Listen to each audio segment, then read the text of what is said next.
வெள்ளிக்கிழமை அவர் காலமாக இருக்கிறாரு. அம்மாவுடைய நாள். ஆசைப்பட்டு அம்மா தான் அவரை ஏற்றுக்கின்னு தான் நாங்கள் மனசை தேத்திக்கணும். நல்லா ஆச்சுமா நான் போயிட்டு வரேன்னு சொல்லுவாங்க. அன்னைக்கு போகிறேன்னு சொல்லலை, வாரேன்னு சொல்லலை.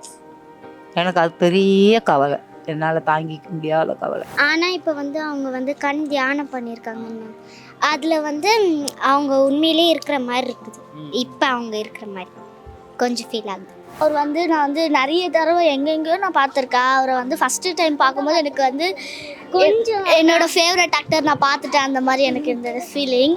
அதுக்கப்புறம் இப்போ அவர் இல்லாதனால எனக்கு கொஞ்சம் கஷ்டமாக இருக்குது. இது சாகக்கூடிய வயசு கிடையாது. இந்த வயசில் அவர் இறந்தது, அதுவும் அவர் ஒரு கேரக்டருக்கு சினிமாவில் இருந்தாலும் பர்சனலாக அவர் ரொம்ப நல்ல மனுஷன், ரொம்ப சாஃப்ட் கேரக்டர், ஹெல்பிங் மைண்டு. அவருக்கு இப்படி ஏற்பட்டது கடவுளுக்கே சொல்ல முடியல. போன வாரம் வெள்ளிக்கிழமை வச்சார் இந்த பந்தக்கால் வச்சுட்டு வாழை மரம்லாம் கட்டிட்டு சாமி இது சனிக்கிழமை நிச்சயதார்த்தம் பண்ணார் கோவிலில். திருக்கல்யாணம் பண்ணுறதுக்கு முன்னாடி நிச்சயதார்த்தம் பண்ணார். அவங்க தம்பி இன்னொருத்தர் 2 பேரும் நிச்சயதார்த்தம் மாற்றிக்கிட்டாங்க. எல்லாருக்குமே அன்றைக்கி நைட்டோ பிரசாதம் எல்லோரும் டிஃபன் கொடுத்தாரு, எல்லாமே செஞ்சு கொடுத்துட்டு தான் போனார். நீ அடி வாங்காத பாலா, எனக்கு ஒரு மாதிரி இருக்குடா அப்படின்னு சொல்லுவேன். நான் சொல்லுவேன், அதுக்கு அவன் சொல்லுவான், ஆச்சுமா எனக்கு பிடிச்ச வந்தாலும் நான் அவனுக்கு பிடிச்சி அடித்தானே துப்பாக்கியை காட்டினானே எனக்கு காசு ஆச்சுமா. நடிகர் டேனியல் பாலாஜி மாரடைப்பு காரணமாக மருத்துவமனையில் அனுமதிக்கப்பட்டு சிகிச்சை பலனின்றி உயிரிழந்திருக்கிறாரு. ஸோ அவர் நடிக்கிறது மட்டும் இல்லாமல் நிறைய சமூக சேவைகளும் பண்ணியிருக்கிறாரு. அந்த வகையில் பார்க்குறப்ப ஆவடியில் இருக்கக்கூடிய ஒரு பகுதியில் ஒரு கோயில் கட்டி கொடுத்துருக்காரு.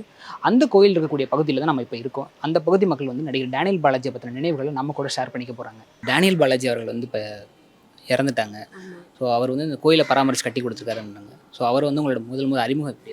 அவர் 4 வயசு இருக்கும்போதே மெட்ராஸில் இருந்தாங்க. அதுக்கு முன்னாடி 4 வயசுலேருந்து இவங்க கோயிலுக்கு போவோம். குலதெய்வம் வந்தம்மா அப்போதுலேருந்து பழக்கம். எங்கள் மாமனார் காலம் அவங்க தான் எல்லாமே பார்க்குறது அவங்க தான். அப்புறம் அவங்களும் 4 வயசில் வந்தார் பாலாஜி. அதுலேருந்து அவங்களும் கலந்துக்கின்னு எல்லாம் எது செஞ்சாலும் கலந்துக்கிட்டு எல்லாம் தெருக்காரவங்க எல்லாம் சேர்ந்து செய்வாங்க. அப்புறம் கோயில் கொஞ்சம் பழைய கோயிலாக இருந்தது. அப்புறம் பாலாஜி அவர்கள் கொஞ்சம் பழைய கோயிலாக இருக்குமா, நம்மலாம் இடிச்சிட்டு கொஞ்சம் மேடாக்கி நல்லா கட்டலான்னு கமிட்டி நம்பர்லாம், நாங்களாம் கமிட்டி நம்பர் தான், எல்லாம் கூடி கலந்து பேசி அப்புறம் ஒரு முடிவு எடுத்து அப்புறம் அந்த கோயில் அவர் டொனேஷனும் எல்லோருக்கும் கொடுத்தோம், நாங்களும் கொடுத்தோம். அவர் பாவம் கொஞ்சம் அவர் கலெக்ஷன் பண்ணி அப்புறம் இந்த கோயில் கட்டினார். திருவிழா பிறந்த நாள் இந்த சித்திரை மாதம் பௌர்ணமிக்கு பிறந்த நாள் ஒரு அம்மா 57வது வருஷம் அம்மா பிறந்தது. அப்போல்லாம் எங்கள் மாமனாருக்கு அவங்களுக்கும் தெரியும். எங்கள் மாமியார் ஒருத்தர் இருந்தாங்க, அந்த அம்மா தான் எங்கள் நிர்வாகி ஃபஸ்ட்டு. அந்த அம்மா தான் குறி சொல்லி அப்படி இப்படி கொஞ்சம் கலெக்ஷன் பண்ணி ஃபஸ்ட்டு ஆரம்பத்தில் கோயிலை டெவலப் ஆக்கினது அந்த அம்மா தான். அந்த அம்மா மூலிமா தான் இவங்களும் வந்தாங்க. அப்புறம் நான் 71 வந்தேங்க. எனக்கு 71 கல்யாணம் ஆச்சு. அப்போ சின்ன பந்தலாக போட்டு சின்ன கோயில், அப்போ கோயிலே கிடையாது, சின்ன பந்தல் போட்டு வச்சுருந்தாங்க சுயம்பு அம்மா. அப்போ நான் வந்தேன். அதுக்கப்புறம் அவங்களும் அதுலேருந்து அவங்களும் வர ஆரம்பித்தாங்க. 4 வயசுலேருந்தே எங்களுக்கு தெரியும், பாலாஜி தெரியும். நல்ல குடும்பம், எது நடந்தாலும் கலந்து எல்லோரும் சேர்ந்து செய்வோம். பங்குனி உத்திர கல்யாணத்துக்கு எல்லாம் கலந்து செய்வோம். இந்த சித்திரை மாதம் பிறந்த நாளுக்கு எல்லாம் கலந்து செய்வோம். அவங்களுக்கு கொஞ்சம் நல்லா ஹெல்ப் பண்ணுவாங்க. கடைசியில் இப்போது ஞாயிற்றுக்கிழமை பங்குனி உத்திரம் அம்மா கல்யாணம் ஆச்சுல, அப்போது வந்துட்டு போனார். அவர் நல்லபடியாக சனிக்கிழமை வந்துட்டார். நல்லபடியாக எல்லாம் முடித்து நல்லபடியாக போனார். அதுதான் அவர் கடைசி. அண்ணா நாங்கள் இங்கே பிறந்து வளர்ந்தது எங்கள் வீட்டுக்காரர் இந்த தெருவு தான். ஆனால் அந்த அண்ணா பழைய கோயில் தண்ணெல்லாம் வந்துடும். அண்ணா தான் கிட்டிருந்து கோயில் நல்லா கட்டி கும்பாபிஷேகம் பண்ணார். திருப்பி பைரவரு எல்லா சிலையும் விநாயகரு சிவனும் எல்லாமே வச்சு அவர் கும்பாபிஷேகம் பண்ணாங்க. ஆனால் அண்ணா எல்லாமே ஒன்று அந்த கோயிலுக்குள்ளே போய் பார்த்தீங்கன்னாக்கா ஒரு சிலையும் கிட்டிருந்து எல்லாமே பண்ணார். அண்ணா பாலாஜி அண்ணா தான் பண்ணாரு. பெயிண்டிங் ஒரு இது அண்ணா தான் பண்ணார். ஆனால் அம்மா பிறந்த நாள் வரும் இந்த பங்குனி உத்திரத்துக்கு அண்ணா கிட்டிருந்து எல்லாமே பண்ணார். போன சனிக்கிழமை இந்த கோயிலில் தான் இருக்கிறாரு அண்ணா. ஞாயிற்றுக்கிழமை பங்குனி உத்திரம் அம்மா கல்யாணம் பண்ணாங்க. ஆனால் எல்லாமே பண்ணார் அண்ணா. அன்னைக்கு வந்துட்டு போனது தான் அண்ணா. அதான் திருப்பி என் பேர் பானு. நான் பட்டாபுரமில் இருந்து இந்த ஊரில் என்னுடைய பூர்வீக இடத்த விற்றுட்டு இங்கே வந்தேன். அப்போ பாலாஜின்னா அவங்க அம்மா என்ன இங்கே வந்தாங்க. என் மேலே மருள் வரும். அப்போ வரும்போது அம்மா எனக்கு ரொம்ப பழக்கமாகி எனக்கு இங்கேயே தங்க ஒரு வாடகை வீடு கொடுத்தாங்க. அப்போ அண்ணாலாம் எங்களுக்கு ரொம்ப பழக்கம், க்ளோஸாக இருப்போம். அண்ணன்லாம் சொல்ல முடியாது, ஒரு குடும்பத்தில் சகோதரராக பழகும். நான் 1000 கஷ்டத்தில் வந்தேன். எனக்கு இந்த தெரு வந்து அண்ணா வந்து இந்த கோயிலில் அவர் பார்க்குறதெல்லாம் பார்த்தோன்னே எனக்கு எதுவுமே கஷ்டமாகவே தெரியல. எனக்கு பசங்கள்லாம் வந்து படிக்கிறதுக்கு செய்கிறதுக்கெலாம் அவர் ஒரு கை பலம் போல் இருந்தது. அவங்க ஃபேமிலியே எதுனாலும் அவங்க அதிகாரமாக சொல்லுவாங்க. அவங்க அம்மா சொல்லும் போது அண்ணா இப்படி தான் இருந்தான்ப்பா, அண்ணா இப்படி வந்தான், அண்ணா அப்படி பண்ணான், அப்படி ஒன்று சொல்லும் போது எனக்கு அது ஃபேமிலியில் ரொட்டேஷன் ஆகின்னு இருந்தது. எங்கள் பையனுக்கும் இப்போ பிஇ படிச்சிருக்கோம். இந்த அளவுக்கு நாங்கள் இவ்வளோ தைரியம் ஆகணும்னா டேனியல் பாலாஜனன் அவர் கட்டின கோயிலும் 2017 ஃபுல்லாக இடித்து கட்டினார். அவர் கூட நாங்கள் சேவைலாம் செய்வோம். அதே போல் அவர் வந்து செய்கிற வேலையை செய்வார், யாரையும் ஒத்துழைப்புன்னு கேட்கவே மாட்டார். நம்மளாக விருப்பப்பட்டு அவர் கூட வந்து கலந்து செய்கிறது தான் அவருக்கு ரொம்ப பிடிக்கும். இதை செய்யுங்க அதை செய்யுங்க அப்படிலாம் கிடையாது. அதே போல் இன்ன வரைக்குமே அவர் பார்த்தா போதும் எங்களுக்கு. அவர் பார்க்குற பார்வையை வச்சே இது வேணும் அது வேணும் இந்த தெருக்கு வேணும் ஒன்றும் அம்மாவுக்கு செய்கிறதெல்லாம் அப்படியே எப்படி எல்லாமே அவர் வர்றது எப்படி வர்றாருன்னெலாம் கிடையாது. அந்த கோவிலில் அத்தனையும் பார்க்குறவங்க கண்ணுக்கு ஒன்றும் கரெக்டாக இருக்கணும். ஒரு பூஜை இருக்குது தேவையானது அத்தனையும். அதே போல் இங்கே இருக்கிற ஒரு நம்பருங்களும் அதே போல் தான் பண்ணுவாங்க. அண்ணாவை உட்கார வைப்பாங்க பூஜையில், அவருக்கு தேவையானது எல்லாமே இது பண்ணுவாங்க. கடைசி வரைக்கும் இருந்து மொத்தத்தையும் முடித்து அவர் வேலையெல்லாம் தள்ளி போட்டுட்டு சுற்றி இருக்கிறதெல்லாம் பார்க்க மாட்டார். இங்கே ஏதாவது ஒன்றுனா அப்படி அந்த டைமிங் அது வந்து யாராலும் முடியாது. நார்மலாக ஒரு சாதாரண ஆளாலே முடியாது. ஆனால் அவருக்கு வந்து அம்மாவுடைய இது தான் அது எல்லாமே. அவர் எவ்வளோ தூரம் லாங்கில் இருந்தாலும் அந்த பூஜை டைமிங், அந்த கற்பூர ஆலத்தி அது போல் இதுவில் வந்து நிற்க வச்சிடும் அம்மா. அப்படி இருந்தால் அம்மா இன்றைக்கி வெள்ளிக்கிழமை அவர் காலமாக இருக்கிறாரு. அம்மாவுடைய நாள். ஆசைப்பட்டு அம்மா தான் அவரை ஏற்றுக்கின்னு தான் நாங்கள் மனசை தேத்திக்கணும். வேறு ஒன்றும் எங்களுக்கு ஆற்றல் இல்லை. நாங்களாம் வந்து வரும்போது இதுவெல்லாம் இருந்தோம். இங்கே அவர் பண்ணுற பூஜை, அவர் பண்ணுற ஒரு விசேஷம் பார்த்து நாங்கள் இருக்க பூஜையை அதிகமாக்கி நான்வெஜ்ஜை விட்டு இப்படி எல்லாத்தையும் நாங்கள் அவரை பார்த்து இது போல் இன்னும் பார்த்து வளரணும்னு நினச்சோம். அவர் நின்றுட்டார். இப்போ யார் வந்து இது மாதிரி பண்ணி இந்த கோவில் நிர்வாகம் பார்த்து அவருக்கும் ஒரு எங்கள் அண்ணன் வந்து இப்போ கூட எங்களுக்கு போன மாதிரியே தெரியல. ஏதாவது ஒரு பூஜைக்கு வந்து நிற்பார். அவர் ஆத்மா இங்கே தான் இருக்கும்.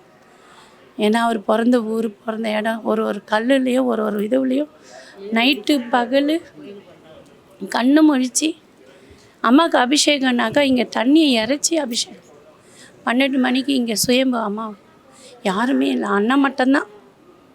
அப்படியே இறங்கி ஒரு வேலை செய்கிறதுன்னா அம்மாக்குன்னா இறங்கி செய்வாருங்க.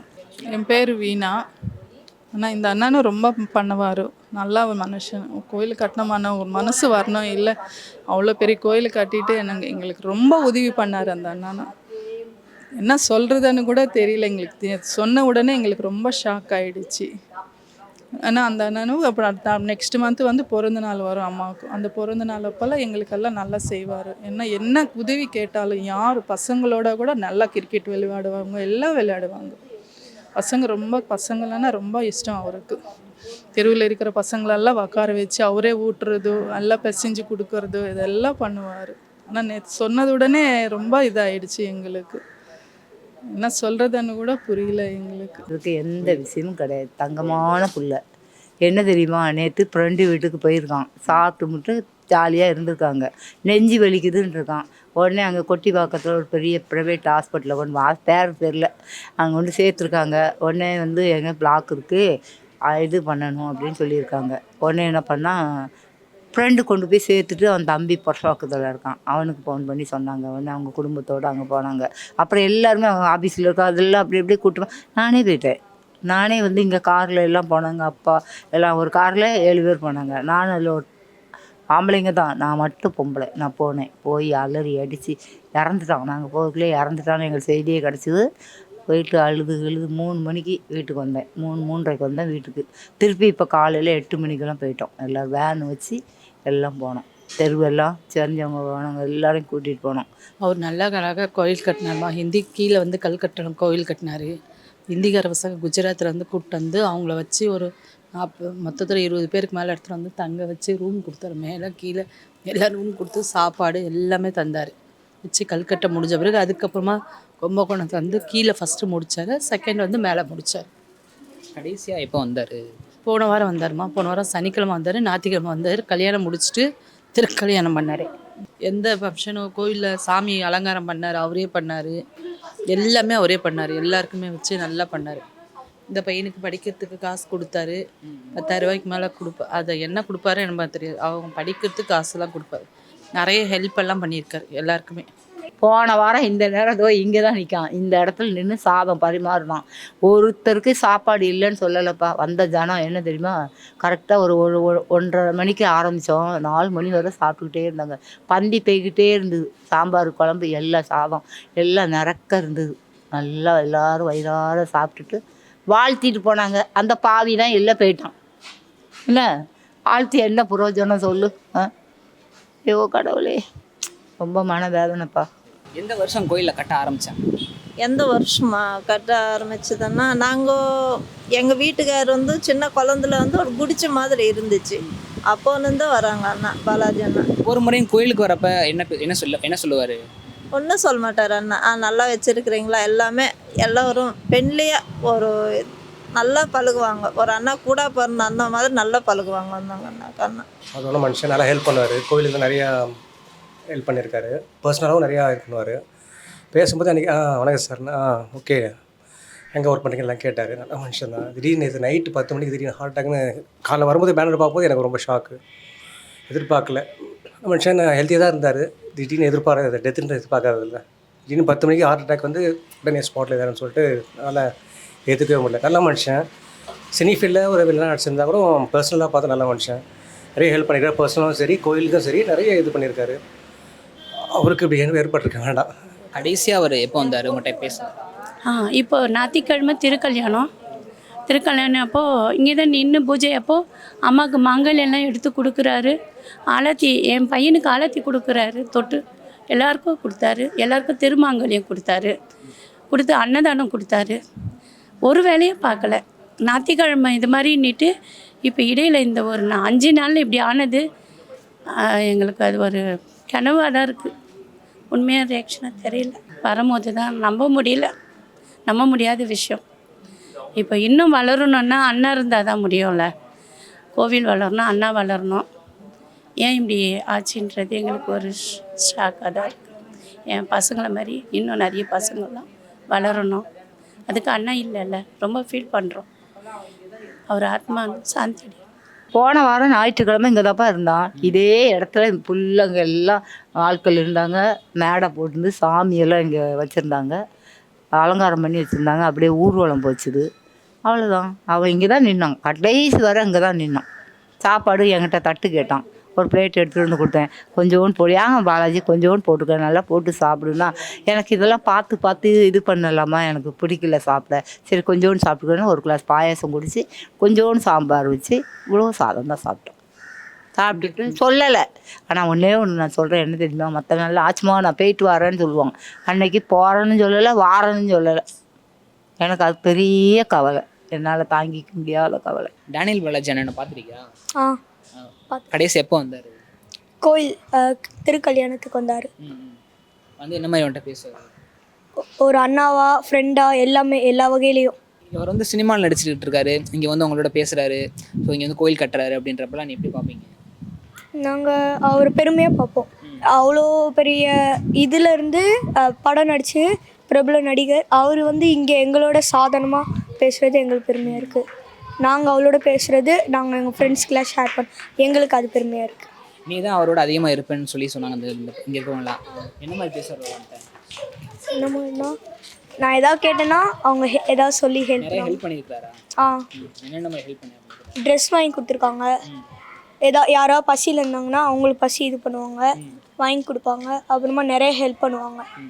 அவர் இப்போ திடீர்னு இறந்துட்டாரு அப்படின்னு நியூஸ் கேட்டோன்னு இன்ன வரைக்கும் நம்ப முடியல. டேனியல் பாலாஜி அவரை பார்த்துருக்கீங்களா இங்கே வந்து? நிறைய தடவை வந்திருக்காங்க. நிறைய தடவை இங்கே கோயில் விசேஷம்னா அவங்க கண்டிப்பாக வருவாங்க. இப்போ கூட அம்மன் பிறந்த நாள் கூட வருவான்னு இதுக்கு எல்லாம் அவரு தான் அபிஷேகம் பண்ணுவாங்க. வந்து அவங்க கூட என்ன மாதிரி பேசுவார்? ரொம்ப ஜாலியாக தான் பேசுவார், ஃப்ரெண்ட்லியாக இருப்பார் எங்கள் கூட. அதுக்கப்புறம் வந்து நிறைய விஷயம் நாங்கள் அவர்கிட்ட இருந்து தெரிஞ்சிட்டோம். நிறைய ஹெல்ப் பண்ணுவாருன்னு இருக்காங்க. உங்களுக்கு ஏதாவது ஹெல்ப் பண்ணியிருக்காரா? நிறைய ஹெல்ப் பண்ணியிருக்காங்க. அவர் திடீர்னு இந்த மாதிரி இப்போ இறந்துட்டாருன்னு சொல்லி நியூஸ்லாம் வந்தோடனே உங்களுக்கு எப்படி இருந்துச்சு? ரியலாகவே ரொம்ப கஷ்டமாக இருந்தது. ஆனால் இப்போ வந்து அவங்க வந்து கண் தியானம் பண்ணியிருக்காங்கண்ணா. அதில் வந்து அவங்க உண்மையிலேயே இருக்கிற மாதிரி இருக்குது. இப்போ அவங்க இருக்கிற மாதிரி கொஞ்சம் ஃபீல் ஆகுது. அவர் வந்து நான் வந்து நிறைய தடவை எங்கெங்கேயோ நான் பார்த்துருக்கேன். அவரை வந்து ஃபஸ்ட்டு டைம் பார்க்கும்போது எனக்கு வந்து கொஞ்சம் என்னோடய ஃபேவரட் ஆக்டர் நான் பார்த்துட்டேன், அந்த மாதிரி எனக்கு இருந்தது ஃபீலிங். அதுக்கப்புறம் இப்போ அவர் இல்லாதனால எனக்கு கொஞ்சம் கஷ்டமாக இருக்குது. இந்த கோயில் வந்து அவர் சொல்லியிருந்தாரு, இந்த மாதிரி மற்ற கோயிலில் இருக்க ரெஸ்ட்ரிக்ஷன் மாதிரிலாம் இந்த கிடையாது, இங்கே எந்த ஒரு மதத்தை சார்ந்தவங்களும் உள்ளே வரலாம். ஆமாம், அது அதெல்லாம் அவர் பர்சனலாகவும் சரி, இந்து கிறிஸ்டின் முஸ்லீம் அப்படிலாம் பார்க்குறது இல்லை. எல்லாமே காமனாக தான் பார்க்குறது. யார் வந்தாலும் பாசமாக அன்பாக பேசுறது, ஒரு பணியோட எதுவும் முடிஞ்சு டென்ஷன் ஆகுறது, நீங்கள் வந்தீங்க கேட்டு யார் என்ன கேட்டாலும் ஒரு ஃபங்க்ஷனாலும் ஒரு திருவிழா முடியுது, ஃபங்க்ஷன் முடியுது, அந்த சாப்பாடுலாம் அரேஞ்ச் பண்ணுறாங்க. எல்லாம் கூட இருந்து எல்லாமே அவர் பார்த்து எல்லாம் மெயின்டைன் பண்ணி நல்லா பண்ணக்கூடிய ஒரு கேரக்டர் அவருக்கு இப்படி ஏற்பட்டிருக்க வேணாம். இது சாகக்கூடிய வயசு கிடையாது. இந்த வயசில் அவர் இறந்தது அதுவும் அவர் ஒரு கேரக்டருக்கு சினிமாவில் அப்படி இருந்தாலும் பர்சனலாக அவர் ரொம்ப நல்ல மனுஷன், ரொம்ப சாஃப்ட் கேரக்டர், ஹெல்பிங் மைண்டு. அவருக்கு இப்படி ஏற்பட்டது கடவுளுக்கே ஒரு சொல்ல முடியல. அப்புறம் வெற்றிமாறன் ரொம்ப ஃப்ரெண்டு வந்திருக்காரு இங்கே வந்தார். வெற்றிமாறனும் அந்த கௌதம் அவரும் வந்திருக்காங்க 2 பேரும் அவங்க கூட. விஜய் இந்த பிரபு வீட்டு குடும்பம் வருதுன்னு சொல்லிக்கிட்டு இருந்தான். அவங்களுக்கு அங்காள பரமேஸ்வரர் சாமி தானா பூர்வீகம். அதனால் தம்பி நீங்கள் பெரிய கோயில் கட்டியிருக்கீங்களா ஆவடியில், நான் வந்து பார்க்குறேன், நான் வாரேன் அப்படின்னு சொல்லியிருக்கான். அவன் வந்து இங்கே சொன்னான் எங்ககிட்ட, ஆச்சுமா ஒரு ஸ்பெஷல் ஆள் வரப்போகுதுன்னா. என்னல சும்மா எதனா ஸ்பெஷல் விஜய் வரானா அப்போ சொல்லு அப்படின்னு. விஜய் வரல, பிரபு வீட்டு குடும்பம் வராங்க, சிவாஜி கணேசன் மகன் இருக்காங்கல்ல, அவங்க குடும்பம் மொத்தம் வருது எங்கள் கோயிலுக்கு. இப்போ தான் சொல்லிக்கிட்டு இருந்தான். போயிட்டானே இன்னும் எங்கே வருவாங்க. டேனியல் பாலாஜி அவங்களுடைய அம்மா சைட்லேருந்து ஏதாச்சும் சொல்லியிருக்காங்களா? அம்மா கூட ரொம்ப நல்லவங்க தான், எதுவும் கேட்க மாட்டாங்க. எதுவும் ஹெல்ப் வேணாலும் நான் பண்ணுறேம்மா, நீங்கள் பண்ணுங்கம்மா, இங்கே தான் இருப்பாங்க, எல்லா இதுவும் பண்ணுவாங்க. அம்மா பார்த்து எதுவும் சொல்கிறதுக்கே ஒன்றும் இல்லை. அம்மா பொண்ணுங்க மாதிரி பார்த்துப்பாங்க. எல்லா ஒரு உதவி எல்லாம் இருக்குது அவங்கக்கிட்ட. கௌரி அண்ணாவோ எல்லாருமே அவங்க சிஸ்டர்ஸ் எல்லாமே ஒரு எங்கள் ஃபேமிலி மாதிரி பண்ணுவாங்க. எங்கே வந்தாலும் எந்த ஃபங்க்ஷனுக்கு கூப்பிட்டாலும் ஃபஸ்ட்டு அவங்க தான் வந்து நிற்பாங்க, நல்லா செய்வாங்க. போன வாரம் வெள்ளிக்கிழமை வந்து வச்சார் இந்த பந்தக்கால் வந்து வச்சுட்டு வாழை மரம்லாம் கட்டிட்டு சாமி இது சனிக்கிழமை வந்து நிச்சயதார்த்தம் பண்ணார் கோவிலில். திருக்கல்யாணம் பண்ணுறதுக்கு முன்னாடி நிச்சயதார்த்தம் பண்ணார். அவங்க தம்பி இன்னொருத்தர் 2 பேரும் நிச்சயதார்த்தம் மாற்றிக்கிட்டாங்க. எல்லாருக்கும் அன்றைக்கி நைட்டோ பிரசாதம் எல்லோரும் டிஃபன் கொடுத்தாரு, எல்லாமே செஞ்சு கொடுத்துட்டு தான் போனார். திருவாமூர் போயிட்டு திரும்ப நைட்டு இங்கே முடிச்சுட்டு போயிட்டு வந்தார். திரும்ப காலையில் வந்தார் அவர். அம்மனுக்கு எல்லாம் ட்ரெஸ்லேருந்து நகையிலேருந்து எல்லாமே, சாமியுடைய அலங்காரமும் அவரே பார்ப்பார். கடைசியாக அவர் என்ன மாதிரி ஒரு அடுத்து வரக்கூடிய திருவிழாவுக்கு, அடுத்து வரக்கூடிய விழாக்கு? அடுத்தது வந்து மே மாதம் 12ஆம் தேதி அம்மாவுடைய பிறந்த நாள் வருது. அந்த அடுத்த மாதம் வர அந்த மே மாதம் 12ஆம் தேதி வர திதியில் தான் அவர் இறந்துருக்கார். அம்மா பிறந்த திதியில் தான் அவர் இறந்துருக்கார். திருவாதிரை அந்த திதியில் தான் அவர் இறந்துருக்கார். அம்மாவுடைய பிறந்த இதில் தான். அவருக்கு என்னென்னா இந்த கோவில் அந்த இது கூட நேற்று மதியானம் பேசிகிட்டு இருந்தார் அவங்க மாமா கிட்ட, தங்கச்சி உங்கள் வீட்டுக்காரர்கிட்ட. இது போல் நம்ம சாப்பாடெல்லாம் நல்லா போடணும், நல்ல பந்தல் அழகாக போட்டு ஃபுல்லாக போட்டு வெயிட் பண்ண வைக்கக்கூடாது, ஜனத்தை நிறைய பேர் வெயிட் பண்ண வைக்காமல் நல்லா சாப்பாடு வயிறு நிறைய சாப்பிட்டு போகணும். அவருக்கு என்னென்னா எல்லாம் பண்ணுறத விட சாப்பாடு எல்லாரும் திருப்தியாக சாப்பிட்டு போகணும்னு. எந்த இதெல்லாம் கொடுக்குறாங்களா வரிசை சாமான் அதெல்லாம் வைக்கிறாங்களோ இல்லையோ அதெல்லாம் அடுத்த பிரச்சனை தான். முதல்ல வந்து வரவங்கள நல்லபடியாக உட்காரணும், சாப்பாடு ஃபுல்லாக வயிறு நிறைய கொடுக்கணும், அதுதான் மெயின். முதல்ல சாப்பாடு அவங்களுக்கு ஜூஸ்லேருந்து தண்ணியிலேருந்து எல்லாமே ரெடி பண்ணி கொடுப்பார். அவர் வந்து முதல்ல எப்படி இங்கே வந்தார், இந்த கோயில் எடுத்து எப்படி நடத்தினார்? அதாவது என்ன தெரியுமா, வந்தாங்க ரொம்ப வறுமையில் வந்தாங்க. அப்போ கொஞ்சமாக அம்மா கல்வியை கொடுத்தாங்க, நல்லா அறிவை கொடுத்தாங்க, நல்லா படிச்சுட்டாங்க. பசங்கள்லாம் அவங்க பொண்ணுங்க 2 எல்லாருமே நல்லா படித்து நல்லா முன்னேற்றம். ஒரு பையன் இது ஜர்ச்சியாக இருக்கான், அவன் தான் இளையவன். இவன் வந்து சினிமா துறையில் இவருக்கல்ல முரளி, அவனோட தம்பி சித்தி மகன் தான் இவன். அவங்க அம்மாவும் முரளியோட அம்மாவும் ஒன்றா பிறந்த கூட்டு. அப்போ அவன் முரளி வந்து வரையடான்னு கூப்பிடுவோம். இவன் வந்து சரியா அந்த இதில் அவனுக்கு ஆசை இருந்திருக்குது. படிச்சுட்டு இருந்தான், காலேஜ் ஏதோ படிச்சுட்டு இருக்கும்போது தான் அவன் கூப்பிட்டுருக்கான். உடனே அப்படியே போயிட்டான். அப்படியே போய் இந்த துறையிலே அப்படியே இருந்து கன்னடா தெலுங்கு தான் நிறைய நடிச்சிருக்கான். தமிழ் படம் கொஞ்சம்தான் எல்லாம் நடித்தான். ஆனால் நடிச்சுட்டு ஊருக்கு இதோ கோயிலெலாம், இந்த கோயில் ஃபுல்லாக அவன் தான் கட்டினான். ஆமாம், ஒரு நின்று பார்த்து இன்னமும் நிறைய செய்யணும், நான் செய்ய முடியும், என்னால் கொஞ்சம் பணம் வரட்டும் வந்துன்னா நான் வந்து எல்லாம் செய்கிறேன்னு சொன்னாம்மா. சொன்னவன் போயிட்டானே. இன்னும் எங்கள் கோயிலுக்கு என்ன நடக்கப்போ. படங்கள் பற்றிலாம் பேசியிருக்காரு, நடித்த படத்தை பற்றிலாம் பார்த்துருக்கீங்களா அப்படிலாம் பேசி? ஆமாம், நான் கேட்பேன். அதுக்கு சொல்லுவான், ஏய் பாலாஜி ஒன்று அடிக்கிறான், அடி வாங்குதே யாமில், உனக்கு என்னல அடி வாங்குத அப்படின்னா, அடித்தா துட்டு, உட்காந்தா துட்டு, படுத்தா துட்டு, தூக்கி போட்டு மிதிச்சா துட்டு, இதை தான் சொல்லுவாங்க. நீ அடி வாங்காத பாலா, எனக்கு ஒரு மாதிரி இருக்குடா அப்படின்னு சொல்லுவேன். நான் சொல்லுவேன். அதுக்கு அவன் சொல்லுவான், ஆச்சுமா எனக்கு பிடிச்ச வந்தாலும் நான் அவனை பிடிச்சி அடித்தானே துப்பாக்கியை காட்டினானே எனக்கு காசு ஆச்சுமா அப்படி சொல்லுவோம். ஒரு கோயில் விட மாட்டான். அங்காள பரமேஸ்வரி, அதுனா மேல்மலையனூர், காஞ்சிபுரம், ஏகாம்பரேஸ்வர், எல்லா கோயிலும் திருத்தணியிலேருந்து அங்கே வர திருச்செந்தூர் வர நான் போகாத இடமே கிடையாது. அவங்க கூட எல்லா இடத்துலையும் அவன் கார்லேயே கூட்டிகிட்டு போவோம். புது கார் வாங்கினான்னா என்னையும் அவங்க அம்மாவையும் கூட்டிகிட்டு போயிடுவான். தெருவில் யாரும் வரமாட்டாங்க, நாங்களும் அவங்களும் போயிடுவோம். நீங்கள் அவர் நடித்த படத்தை பற்றிலாம் பார்த்து பேசியிருக்கீங்களா? படத்தை பார்த்துறீங்களா? ரீசெண்டாக தான் படம் பார்த்தீங்களா? பார்த்துருக்கேன். பைரவா, வட சென்னை, அப்புறம் அது என்னது நிறைய படம் தமிழ், அது மறந்து காக்கா காக்கா, அந்த இவன் கூட சூர்யா கூட கமலஹாசன் கூட ஒரு படம் நடிச்சிருக்கான். எல்லாரும் கூடயுமே அதான் கொஞ்சம் கொஞ்சம். ஆனால் இவன் இல்லை, இந்த விஜய் வடச்சென்னையில் அவர் அதே மாதிரி கோயில் வச்சு ஒரு பூசாரி மாதிரி தான். ஆமாம், பட்டை அடித்து கொட்டை போட்டு மொட்டை போட்டு இருப்பான்ல, பார்த்துருக்கேன். படம்லாம் பார்ப்பேன். போட்டால் நான் உடனே ஃபோன் பண்ணுவேன், ஏழை உன் படம் தான் பார்த்துட்ருக்கேன், போவே அங்கே அப்படின்னு சொல்லி திட்டுவேன். நான் நல்லாவே இல்லை உன் படம் போ அப்படின்னு சொல்லுவேன். கேட்க அவன் சொல்லுவான், நீ என்னைக்கு தான் நல்லா இருக்குன்னு சொல்லுத, போவே ஆச்சுமா அப்படின்னு அப்படி சொல்லுவான். நல்லா புள்ளாமா அநியாயமாக இழந்துட்டோம் சார். இதான் ஃபஸ்ட்டு அட்டாக். அவன் இதுவரை அவனுக்கு தலை வலித்து அவன் படுத்து நாங்கள் பார்த்ததே கிடையாது. உண்மை அதுதான். உடம்பு சரியில்லைன்னு அவன் சொன்னதே கிடையாது. இங்கே கூட 4 மாதம் இருந்தான் கொஞ்ச நாளைக்கு முன்னாடி. அப்போ சொன்ன உடம்பு சரியில்லைன்னு ஒரு நாள் கூட தலைவலின்னு கூட அவன் சொன்னது கிடையாது. ஆமாம், அவ்வளோ நல்ல உடம்பு. எப்படி தான் ஆண்டவன் தான் சொல்லுக்கு நம்ம இல்லை. இந்த கோயில் கட்டுறப்ப அவருக்கு நிறையா பட வாய்ப்பு வந்துச்சு, அதெல்லாம் நடிக்காமல் கோயில் கட்டி முடிச்சு தான் போகணும். இங்கே கிடந்தாங்க 4 மாதம் இங்கே தான் இருந்தான். இந்த வீட்டில் கீழே அவங்க அம்மா இருந்தாங்க. அவங்க அம்மா பரசோகத்து போயிட்டாங்க. அவன் இங்கே தங்கி 5-6 மாதம் தங்கி அந்த கோயிலை கட்டினான். ஆட்கள் சபதிங்க ஆட்கள்லாம் கொண்டு வந்துருந்தாங்க. கும்பகோணம் பக்கத்துலேருந்து வந்தாங்க. வந்து மேலே ரூம் கொடுத்து அங்கே வச்சு எல்லா பொருளும் அரிசியிலேருந்து உப்பு கேஸ் வர வாங்கி கொடுத்து அவங்களுக்கு இந்த மாதிரி அவனு எங்கே போனாலும் கிடைக்காது. அந்த மாதிரி எல்லாம் செஞ்சு இது பண்ணாங்க. கன்னடத்தில் ஒரு நடிகர் வந்து கோயில் கட்டுறாருன்னு தெரிஞ்சோனையும் அமௌண்ட்டெல்லாம் போட்டு விட்டார். ஆமாம், அது கன்னட எல்லா நடிகருமே கொடுத்தாங்க.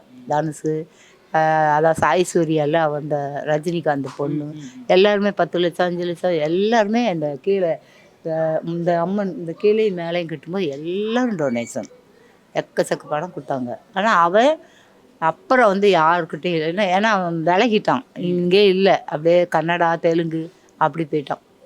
தமிழ் சினிமா இப்போ ஒன்று எடுத்திருக்கான், வெளி வரல.